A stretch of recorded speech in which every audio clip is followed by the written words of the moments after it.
Pertama, perkenalkan saya Ilham Krisyanto, saya mewakili tim juri dari OSN Matematika SMP. Nah, dalam waktu maksimum 5 menit ini saya akan menyampaikan poin-poin penting apa yang bisa menjadi perhatian bersama oleh Bapak Ibu Guru dan juga nanti Bapak Ibu Dinas, yang tujuannya sekali lagi agar nanti pelaksanaan OSN ini bisa berjalan dengan lancar.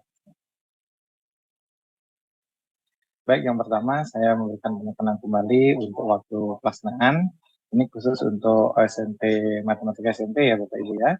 Ya, pelaksanaannya di hari Selasa 25 Juni 2024. Waktunya itu 8.00 WIB, sehingga rekan-rekan kita siswa yang ada di zona waktu berbeda, nanti ada di WITA dan WIT, mohon bisa menyesuaikan.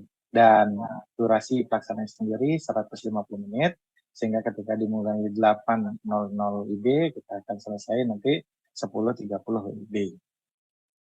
Baik, berikutnya ini yang penting, tadi saya lihat di chat sudah ada yang tanya-tanya juga ya untuk jenis soal matematika SMP gitu. Dan mohon diperhatikan juga bagi Bapak Ibu, nanti untuk bidang lain itu nanti ada ke Kasasnya sendiri, silakan memperhatikan penjelasan jadi sebelumnya, jika terlewat bisa ikut melalui gitu. Oke, untuk jenis soalnya sendiri lebih sederhana ya Bapak Ibu. Untuk matematika SMP di sini soalnya hanya 20 butir soal isian singkat. Jadi sama, tidak ada misalnya variasi soal seperti di bidang-bidang lain tadi. Ya. Dan di sini pembagiannya itu ada nanti secara persepsional, itu ada 6 soal mudah, 8 soal sedang, dan 6 soal sulit. Itu yang mana tentu nanti kita akan juga verifikasi secara faktual gitu ya untuk tingkat kesulitan ini. Untuk bidangnya apa saja itu sudah ada di buku panduan, nanti itu ada bidang aljabar, kemudian ada bidang geometri, ada bidang bilangan, dan ada juga bidang analisis data dan peluang. Karena 4 bidang tadi 20 soal, masing-masing bidang nanti ada 5 soal ya. Nah, untuk penskoran setiap soalnya akan dilakukan sebagai berikut. Jika siswa menjawab benar, ya, nanti akan mendapatkan skor 5. Jika salah itu mendapatkan skor 0. Dan begitu pula jika siswa tidak menjawab atau nomor tersebut dikosongkan, itu juga nilainya 0. Ya. Sehingga di sini bisa kita lihat, karena soalnya 20, nah, skor maksimum yang bisa diperoleh siswa adalah 100. Dan tentu skor minimumnya di sini adalah 0. Tidak ada skor negatif seperti pada saat OSN tingkat kabupaten kemarin. Kemudian jenis soal dan penskoran. Kemudian untuk cara menjawabnya, nanti khusus sekali lagi ini saya tekankan, yang saya sampaikan hanya berlaku untuk OSN Matematika SMP. Siswa nanti silakan diminta untuk cukup mengetik jawaban akhir saja berupa bilangan bulat pada tempat yang tersedia. Nah, saya berikan contoh gambaran soalnya nih.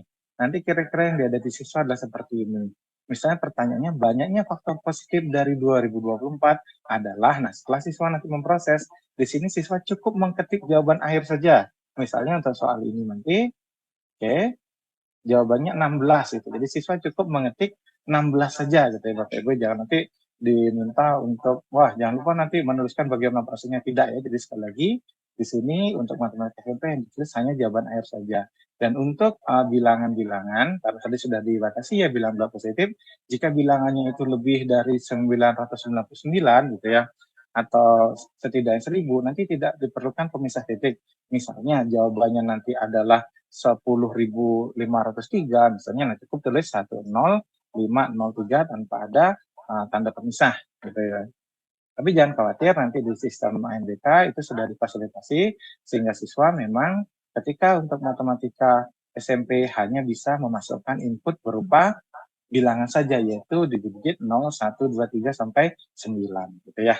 Jadi ini nanti bisa disampaikan kepada siswa-siswa Bapak Ibu sekalian. Tapi jangan khawatir juga, karena tentu akan ada simulasi ya beberapa hari lagi, Bapak Ibu bisa memantau dan siswanya juga bisa berlatih untuk familiar bekerja dengan sistem, yang tujuan sekali lagi pada pelaksanaan nanti siswa bisa fokus kepada substansi, energinya untuk menjawab soal dan tidak lagi kebingungan bagaimana cara menjawab. Dan terakhir yang saya sampaikan di sini adalah tentang prosedur pemeringkatan. Nah, untuk yang pertama di sini yang akan dilakukan, tentu kita akan melihat gitu ya berdasarkan nilai yang tertinggi ya, seperti sudah disampaikan sebelumnya, yaitu maksimum 100 tadi ya.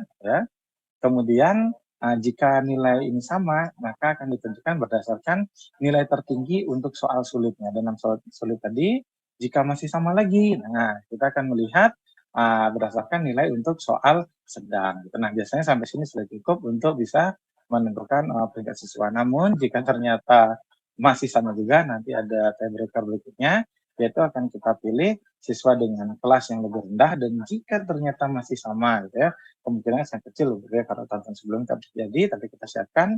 Yang terakhir adalah kalau kelasnya itu sama, nah maka kita akan memilih berdasarkan usia siswa yang lebih muda untuk mendapatkan peringkat yang lebih tinggi. Oke, saya rasa itu saja yang bisa disampaikan untuk tim OSN Matematika SMP. Terima kasih, saya kembalikan ke Bu Elsa.